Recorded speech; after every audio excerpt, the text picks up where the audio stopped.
This is one of my favorite days in the lead up to Christmas, aside from, actual Christmas.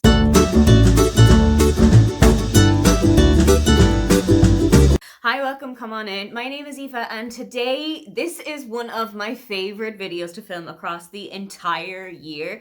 Today I am going to go through the Pop Sugar Reading Challenge for 2024. I'm going to go through all 50 prompts one by one, and I'm going to give you my live thoughts on them as I have just read them. I swear and promise I have not looked at this list yet. I'm going to tell you the books that I think might work for them. I'm going to tell you the books that I think come to mind when I think about these prompts. According to the graphic that I have just put my eye on, this is the 9th year of the reading challenge, and I think this is also my 8th or 9th year taking part. I accidentally took part in the reading challenge back in 2015 by having ticked off all 12 boxes without actually knowing that the reading challenge was going throughout the year. And we have come a whole long way since those 12 prompts in 2015, all the way up to the 50 that we have in front of us for 2024. You might be still reading for your prompts for 2023. You might be already finished, but it's time to look forward. I cannot wait anymore. It is time to start looking at them. I did scroll down already to get to the graphic, and I have to tell you how pretty it is. It is so minimalistic, and that is something that I have really loved about the last couple of graphics that Pop Sugar have made for us. They've been kind of super minimal in the last while. I think 2023's one was really minimalistic. 2022's was a little bit kind of out there, but I really love this direction that they're going with for the graphics. Usually in the Facebook group, we will get a kind of a sneak peek as to some of the prompts that are going to come out. They will usually tell us one that's going to come out onto the list, but this year we have been kept in the dark for all 50. But there are a couple that I'm expecting that will pop up back and again. There's always a book that is published in the running year. So a book that was published in 2024. There's always a book that fits into a previous favorite prompt from a previous Pop Sugar Reading Challenge. So I'm expecting these to come up. They might hoodwink me and not put them in, but I'm expecting them to come up. So I have been talking for 2.5 minutes. Let's get to the prompts. So prompt number 1, I knew this would come. I had some ideas as to what kind of things would come up in 2024's one. It's an Olympics year. It's a leap year. A book with the word leap in the title. I knew that was going to come up somewhere. I knew that there would be some reference to the fact that 2024 is a leap year. You can also see leap year. I have no books that have leap come into my mind. There's probably something that has like leaps and bounds in there, or take a leap or forward leap. But I'm pretty sure if you come back to me in like 3 or 4 days, I will always, especially when I'm editing, I always think you should have said this book here. You should have mentioned this book here. So you never know. You might see Editing Aoife pop up now and then when she's going through this video and say, this is the one I forgot. This is probably one I'm going to tell you I forgot something about. Prompt number 2, we're going back to, I think it was maybe 2021, 2022, with a Bildungsroman, which is a coming of age story. Quite a lot of books that are set in university are kind of like a Bildungsroman, and you kind of go through with the characters from learning now to who they are as a person now. And I know that this came up in 2022, 2021, 2022. I cannot remember the book that I read for it. Oh, that's so annoying. I know that that is going to be one where Aoife is going to pop up again. Prompt number 3 is a book about a 24-year-old. That is so specific. Quite a lot of the time, character ages don't come up when you're going through it. Character ages don't come up in the blurb, or character ages don't come up in like discussions about the book. So I'm really interested to see how we're going to find out that data, how we're going to find out what age the characters are. Prompt number 4 is a book about a writer or an author. Here, I think I can give you something. The I Heart series by Lindsay Kelk has got a writer as its main character. Oh, there's so many that's probably going to come to my mind in like a couple of minutes. But definitely the I Heart series by Lindsay Kelk, you have definitely got an author who is working there. You've got Misery by Stephen King, which is about an author named Paul who is kind of held hostage by a super fan of his. There's loads of them out there. I'm pretty sure you're going to be able to find one. Prompt number 5 is a book about K-pop. That one is going to be really interesting for so many people. I know that there is quite a big overlap between the book-loving community and the K-pop-loving community. For me, the overlap is literally this big. I am not a big K-pop girly, so that's going to be a little bit of a struggle for me. I do know books that are set in South Korea. I do know that Crying in H Mart by Michelle Zauner is set in South Korea, but that doesn't have any reference to K-pop. I know that if you look into YA, there's going to be loads of references about pop stars and there's going to be loads of references about K-pop stars. So that's one that you're definitely going to have to check out the YA shelf in your local bookshop or in your local library for. Prompt number 6 is a book about pirates, and that I would probably cheat a little bit and I would read like a book of the film of the Pirates of the Caribbean. I'd probably go along that road. But if you want to stay a little bit more true to the prompt, you could probably do Peter Pan by J.M. Barrie, because there is obviously Captain Hook who is in this one. You could probably read the manga One Piece. The manga graphic novels One Piece will all have a big amount of pirates in them because Monkey D. Ruffy wants to become the king of the pirates. There's a couple of options that you can go for with that one. Prompt number 7 is a book about women's sports and or by a woman athlete. So you could go 2 roads in this one. You could go down the fiction road and you can read a book about a women's soccer team. You can read a book about a women's baseball team. You can read a book where a main character or a side character is a sports star, but it has to be a person who identifies as a woman. Or you can go down the nonfiction route and you can go for an autobiography or a memoir or a biography of a female sports star or a person who identifies as a female and who is in some form of a sports star. I know that for Ireland, for example, Katie Taylor has got a couple of autobiographies out. I know that there's probably a lot of female soccer stars who, since the World Cup was happening this or last year, will have put pen to paper as well. There's loads of opportunities, and thankfully you can go down 2 roads with this one. Oh, prompt number 8 is a book by a blind or visually impaired author. That one is super interesting, and to be honest, I don't think that somebody who wears glasses is going to count for this prompt. I think you would genuinely want to stick with the parameters of this prompt here and go for somebody who is mostly blind or is visually impaired. I don't know how I can fit this in, but the first person that came to my mind was my birthday twin, and that was Helen Keller, who was born in like the 1800s. So I don't know if she actually has any books that are in any way accessible for me. But I do know as well that there is a comedian in the UK called Chris McCausland who was sighted at birth, but who lost his sight quite late into his life. I think he has got a memoir / an autobiography somewhere along the lines. That might be one to look into. But I think this is such an inclusive prompt. Then on to prompt 9 is a book by an author who is deaf or hard of hearing. I love this prompt too, and I love that they have packed them together. I feel like this year is really going to stretch my reading out more than any other year has, because of the 9 prompts that I have read out so far, as you can see, I've only really had suggestions for the first 2 or 3. So an author who is deaf or hard of hearing, and yes, in this one, I would include somebody who has a cochlear implant. I would include somebody who uses hearing aids. For this prompt and for the previous prompt that I've just read out, I would try and not give them any kind of an inclusion that they don't put themselves into. I would kind of not give them a label that they don't put themselves in. So if somebody has emphatically, with their whole chest on the internet, said that they are deaf or hard of hearing, or said that they are blind or visually impaired, then and only then would I include this book into the prompt. If it was just that, like, oh, sometimes I struggle to see in the dark, or sometimes I have tinnitus, I probably wouldn't put that one in. Prompt 10 is a book by a self-published author, and ironically, I have actually just 2 books ago read a book by a self-published author. I know Francine Beaton, who is an author from South Africa, has written quite a lot of books that were self-published. If you are, like me, a mainly romance reader, Stuff Your Kindle Day comes across maybe 3-4 times in the year, and you can go in and there are quite a few self-published or indie published books that you can pick up. The Worst Christmas Ever by Rebecca Paulini, for example, is one that I picked up on a Stuff Your Kindle Day, and it was self-published, and it was so good. It was just the Christmassy book that I needed around this time of year. So if that's the vibe that you want to go for, I would definitely recommend it. It might also be interesting to see if you can find an author of yours that you love who has a traditionally published book who might have self-published at the start of their career. I know, for example, Lucy Score has got quite a few self-pubbed or indie-pubbed books, and I think as well Talia Hibbert might have a couple of indie or self-pub books before she got big. So it's definitely worth it to look up your favorite author and see if there's anything that you can find that didn't come from a big traditional publishing house. Prompt 11 is a book from a genre that you typically avoid. Oh, I am going to have so much fun with this.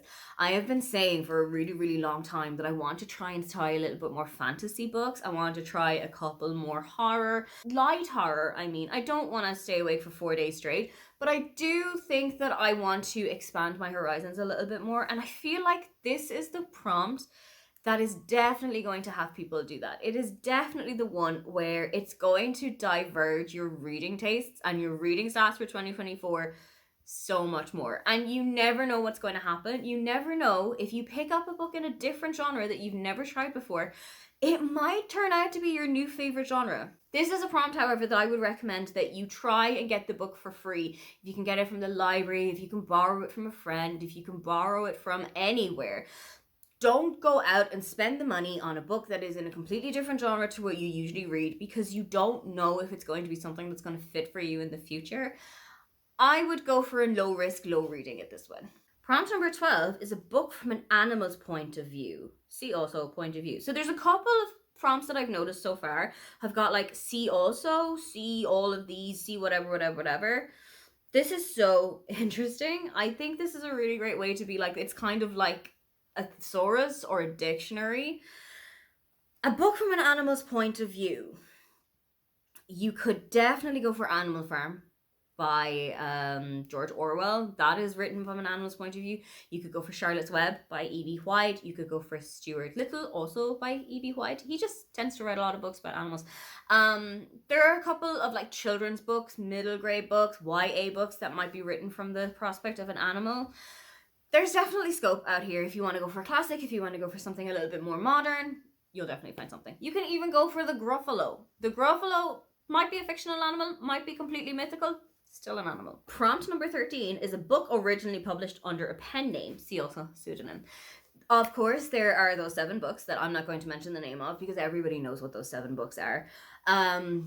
Then you could go for anything by one of the Bronte sisters. I'm pretty sure that one of the Bronte sisters had a pseudonym. Pride and Prejudice, I think was written by a pseudonym. I think was written under a pseudonym first. Louisa May Alcott, I think Little Women kind of classifies as a pseudonym. You could kind of stretch this prompt a little bit and you could go for a duo author who write under a separate name. For example, Christina Lauren is actually the pseudonym of 2 women called Christina and Lauren put together. You can also read a book by Maggie Knox, which is written by 2 separate women called Marissa and Karma, put together. You can also read a book by an author who just uses initials in their name, such as B.K. Borison or such as N.K. Jemisin. There's loads of them out there. Prompt number 14 is a book recommended by a bookseller. So you are going to have to go and talk to people, which is not the fun part of what we do. But I love the idea of going into a bookshop and kind of cornering one of the workers and say, these are the 3 books that I enjoyed the most of the books that I've just recently read, or these are my 3 favorite books of all time. Can you please recommend to me a book that's similar? Can you give me something with a similar vibe? Can you give me something with a similar setting? I think this is such a great way, again, to expand your horizons a little bit more, to go out there a little bit more in terms of your reading taste, and also kind of make new friends. Once again, we have in a similar vein, prompt 15, a book recommended by a librarian. So take exactly what I've just said, go into your local library and do it. And I would probably struggle with this one the most because I live in a country where English is not the main spoken language. So most of the books that are in my public library are not published in English. So let's see how that one is going to go specifically for me. Oh, prompt 16 involves a little bit of mathematics. A book that is set 24 years before you were born. So I am going all the way back to the 1970s. And I know that there's going to be so many lists out there if you just Google a book published in blah, blah, blah year. We did have one for this year's prompt, which was read a book that was set in the year that you were born. So now we want to go a little bit further back in time. And I will admit to not having read a whole lot of books that were published in the 1960s, 1970s. So I'm intrigued. Let's see how that's going to go. Prompt number 17, a book set in a travel destination on your bucket list. Oh, there are so many of those. I am instantly going to say Italy. I might live super close to Italy. I've never actually been there before in my entire life. But there's people out there who they might have their travel bucket list as Ireland. They might have their travel bucket list as Germany. There are so many lists again that you can look through. Books that are set in Italy, books that are set in Germany, books that are set in the US. It doesn't matter where you want to go. And even if you don't feel comfortable with traveling so much since everything that's happened in 2020, this might be the low-cost way for you to see the world. Prompt number 18 is a book set in space. That is interesting because I don't read a whole lot of fantasy, I don't read a whole lot of sci-fi, and those tend to be set in space. But I do have one recommendation here, and that is The Loneliest Girl in the Universe by Lauren James. It is set on a spaceship, and they are leaving Earth because it has become uninhabitable, and they are moving on to a different planet. And it's following a young girl. I think her name is Rory, and her parents die on this transport. But she gets a message from somebody else that there is other life out there. And it's such an interesting story, and it's a really interesting concept that I think having that little ease in for me might make this prompt a little bit less intimidating. Prompt number 19 is a book set in the future. Okay. I don't read a whole lot of futuristic stuff, as I've just said. But you can kind of tie in here with a book novella or a book of the film of like a sci-fi book. What I can recommend to you if you want a bit of an easy way into this, there are some Star Wars books, if you're a Star Wars fan, that have been written in Shakespearean language. And it sounds insane. It sounds like a concept that wouldn't work, but it works. It's so encapsulating, and it genuinely brought a whole new life to the series for me. So if that's something that you're into, there is easy ways to make this one work. Prompt number 20, a book set in the snow. I feel like that's one that a lot of us are going to leave until the later of 2024. So we're going to start reading those in like November or December when it turns into Christmas period time, when the snow starts to fall in the Northern Hemisphere, when the temperatures start to drop in the Northern Hemisphere. So there's so many of them, and they don't necessarily have to be a romance book. I know that One by One by Ruth Ware is set in a snowy location, but it's a very isolated thriller. I know that Voices in the Snow by Darcy Coates, again, is set in an isolated setting that is covered with snow. You can definitely find some thrillers that have got a snowy setting. You can definitely find a horror book that's got a snowy setting. So whatever your reading genre is, there is definitely a snow setting out there for you. Prompt number 21, a book that came out in a year that ends in 24. So we want 1824, 1924, or 2024. And I feel like 2024 might be the easiest one for us to go to, but if you really want to stretch this out, if you really want to challenge yourself, even in the non-advanced prompts, why not go for something from 1824? If you can find one, do it. Prompt number 22 is a book that centers on video games, and there is one book that I know I have to read next year, and that is Tomorrow and Tomorrow and Tomorrow by Gabrielle Zevin. This is a kind of a romance between two software developers who work on a gaming console, and this one has exploded on the book internet. It's super huge. It's super huge on like TikTok and on BookTube. So it's definitely one that I have got my sights on. But you've also got Ready Player One. I think that's by Ernest Cline. That is also set around a video game. And there's lots of other books around video games. There's probably loads of books that feature a video game in some form. Prompt number 23, a book that features dragons. Again, fantasy readers are going to have a field day with this one. You could go with The Tea Dragon Society by Kay O'Neill, which is so wonderfully comforting. It's a really short graphic novel. I think it's only about 150, 200 pages, and it is about tea dragons and the kind of tea making rituals that they are involved in. And there's one for every season of the year, and it is so stunningly drawn as well. There's an entire set of them as well, that if you feel like the comfort of that first book you wanted to continue on, go for it. Prompt number 24 is a book that takes place over the course of 24 hours. So a book that takes place all in one day. But I don't think it necessarily has to be all one day.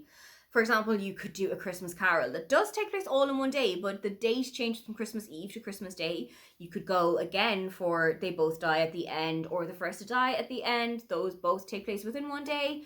We have just had this prompt in the 2023 list. So if you're feeling a little bit cheeky, you go onto the list from 2023. You can see what other people have logged. You can go onto Facebook groups. You can go onto the Storygraph reading challenges, and you can see what other people have logged for it. And if anything catches your fancy, take that one over. Prompt number 25, a book that was published 24 years ago, so 2000. It's insane to believe, first of all, that 2000 was 24 years ago. But there's definitely going to be books that will come out in that time, in across any genre, in across any age range. I'm probably going to pick up a Marion Keyes for that one because I know that Marion was working quite a lot on books around the early 2000s. So there's probably one of the Walsh sister books or one of her standalones. You can see quite a lot of them on my shelf behind me here that came out in the year 2000. So that's probably going to be the road that I'm going to go down. Prompt number 26, a book that was turned into a musical. If you are feeling in any way spicy, try Les Mis. Les Mis is about this big, so it'll probably take you the entire year. But if you are really feeling like you want to stretch that out, go for Les Mis. But you can also do the Phantom of the Opera. You can also do Matilda has gotten a musical adaptation. Shrek has gotten a musical adaptation. If you can find a children's book of Shrek by William Steig. There's a lot of musicals that have been made from movies, and a lot of movies have been made from books. So if you can find one, go for it. Oh, prompt number 27. A book where someone dies in the first chapter. Usually, if that happens, it'll be in the blurb, and it's not usually a spoiler if somebody dies in the first chapter. I will here recommend, I think it's in the first chapter, Yellowface by R.F. Kuang. I am almost certain that the death happens in the first chapter. If not, it's in the first 2 or 3. Prompt 28, a book with a main character who is 42 years old. So we're going in the backwards of 24. Again, like with a character who's 24, this is usually put into the back of the book, or you can Google book characters who are 42. You can Google book characters who are 24, and hopefully something will come to you. In opposition to the 24 one, I feel like a book character who's 42 will be a little bit older, will be going through some different things than the 24-year-old will be going through. For some people, that might make for a more interesting reading experience. It might be a much more accessible reading experience for them because they will be able to associate with the characters more. Depends on where you are in the age spectrum. For me, I'm pretty much slap bang in the middle. Prompt number 29, a book with a neurodivergent main character. I'm really, really glad that they involved this one. You can read The Curious Incident of the Dog in the Night Dress. I can't remember, I think it's Mark Haddon, but I'm pretty sure that the main character in this is autistic. There are some books where the characters are autism coded. I would try and avoid that. I would try and keep with a book where the character has been explicitly listed as having autism or having ADHD or some other form of neurodivergency. Whichever one you plan to go for, I would 100% go and check that it is completely stated that this is the representation in this book and not something that you are just going to shoehorn onto one of the characters. Book number 30, a book with a one-word title that you had to look up in a dictionary. That happens for me quite a lot because I don't know what a lot of words are. There's definitely books that are classics, for example, where I would have had to look up, what does Middlemarch mean? I know that it has a separate meaning. What exactly does this mean? Some people might not speak English as their first language, so they might want to look up, oh, this is a new word for me, for example, persuasion. I need to know what persuasion is so that I can read the book and enjoy it and take the most out of it. And then they have this prompt fulfilled. Prompt number 31, a book with a title that is a complete sentence. Eleanor Oliphant is completely fine. That is the first one that has come to my mind. You've also got The Bookish Life of Nina Hill. You have also got My Grandmother Sends Her Best and Regards.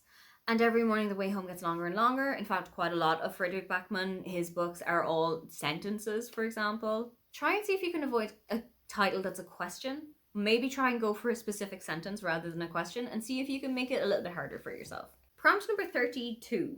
A book with an enemies to lovers plot. Now, I read quite a lot of romance, so I have already got videos up of enemies to lovers books that I think you should go and check out. There's loads of them, and they're huge in the romance section. Actually, the book that I'm reading right now, which is called All I Want for Christmas by Maggie Knox, has got an enemies to lovers plot in it.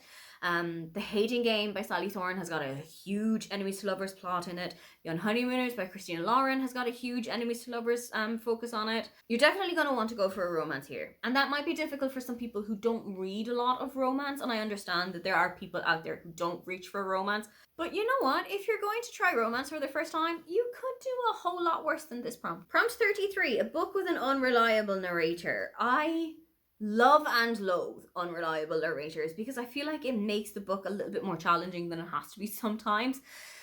So I'm interested to see how I'm going to go along with this one. There are, of course, so many of them. My favorite one being Rachel's Holiday by Marion Keyes. Rachel is an incredibly unreliable narrator. Typically, characters who struggle with addiction will be some form of an unreliable narrator. So if you find a character who has struggled with some form of addiction, and if that is something that you are comfortable with reading, that could be the way to go. Prompt 34, a book with at least 3 points of view. Ironically, and thankfully, I've just finished one.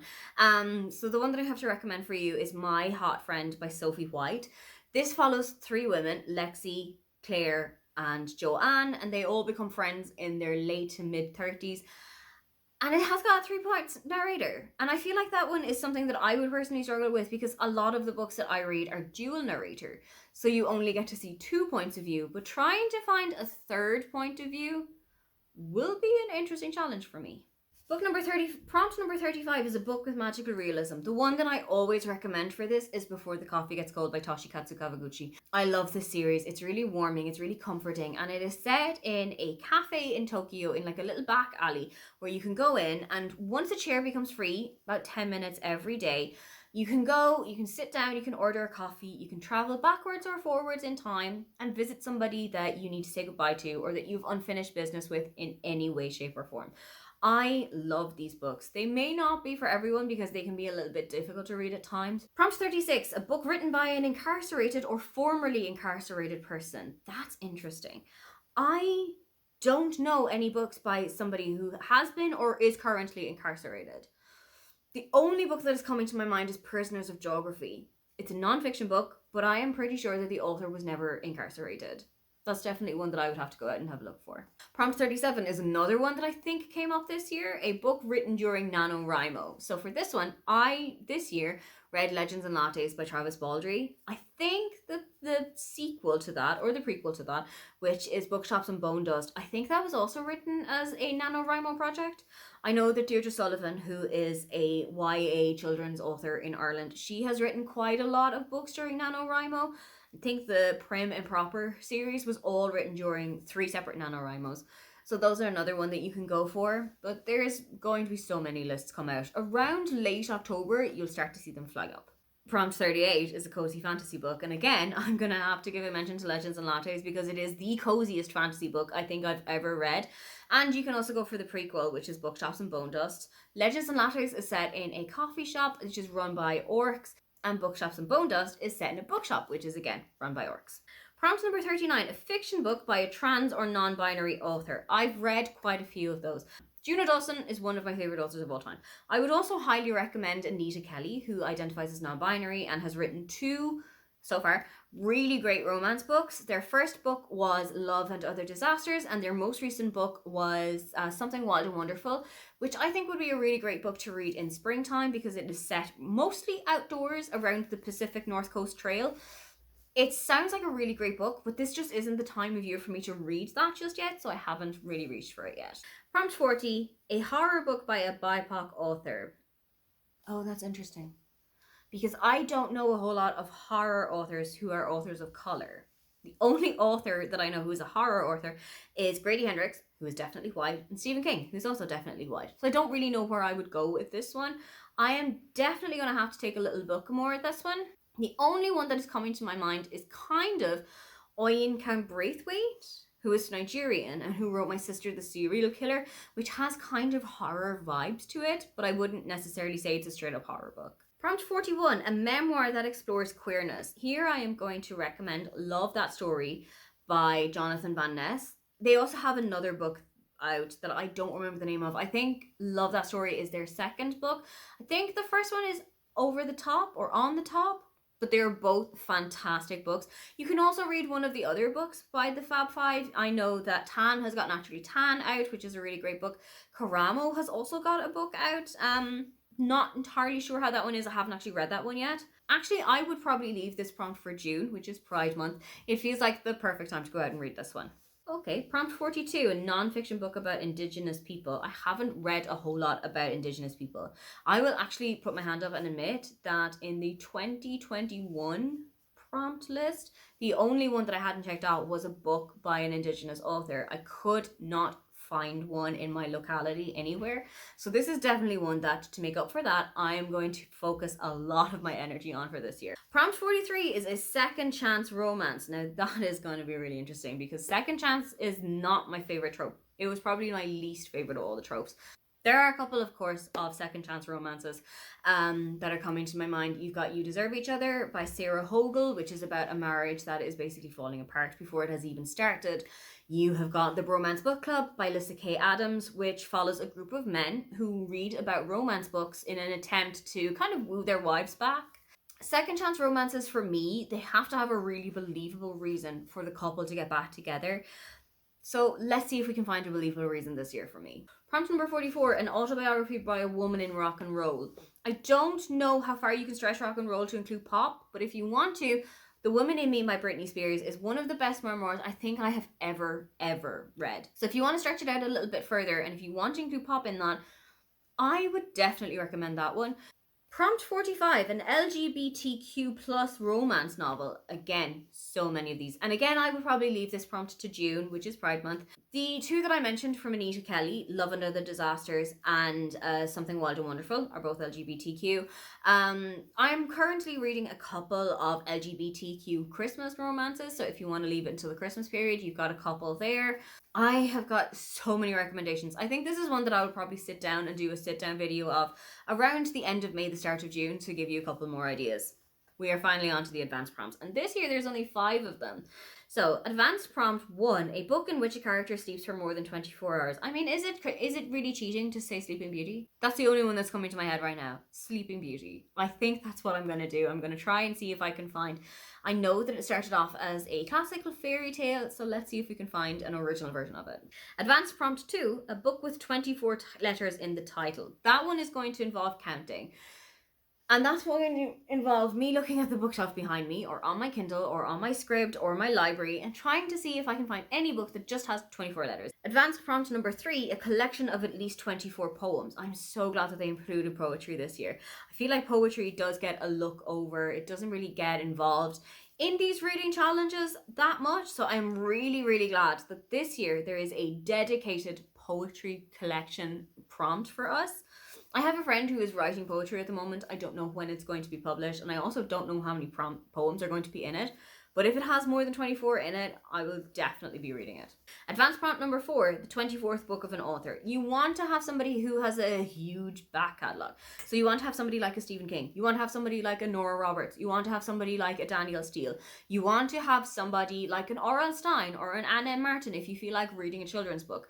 That is where you want to go for this prompt. Try and think of somebody who has got like a really big library, who's got a really big series of books, and try and see if you can find the 24th one. Final prompt, advanced prompt number 5, a book that starts with the letter X. I know that a couple of years ago, there was a book that starts with Q, X, or Z, and I went for Q because I went with Queenie by Candice Carteen Williams. The only one that I can think of, and I think that this might be cheating a little, is The Poet X by Elizabeth Acevedo, which is written in verse, and it is the story of a young woman who is an immigrant into America from Latin America. This is a really great book, and it's definitely one that I recommend, but I don't know if you'll be able to fit it in. In almost one breath, I have just gone through all 50 prompts, 45 basic prompts this year, which I'm a little surprised at, and 5 advanced prompts for this year for the 2024 Pop Sugar Reading Challenge. Are there any of those that you think you're going to struggle with a little bit? Maybe let's help each other out in the comments a bit. Or are there any of these that you feel like you have got it down pat and you can definitely help everybody out? If you would love to leave me a comment, but you can't think of anything that you'd like to say, in honor of us checking off every single one of these prompts, please just leave me a tick box emoji. Don't forget to like and subscribe because I have new videos up every week. Now, get on out of here.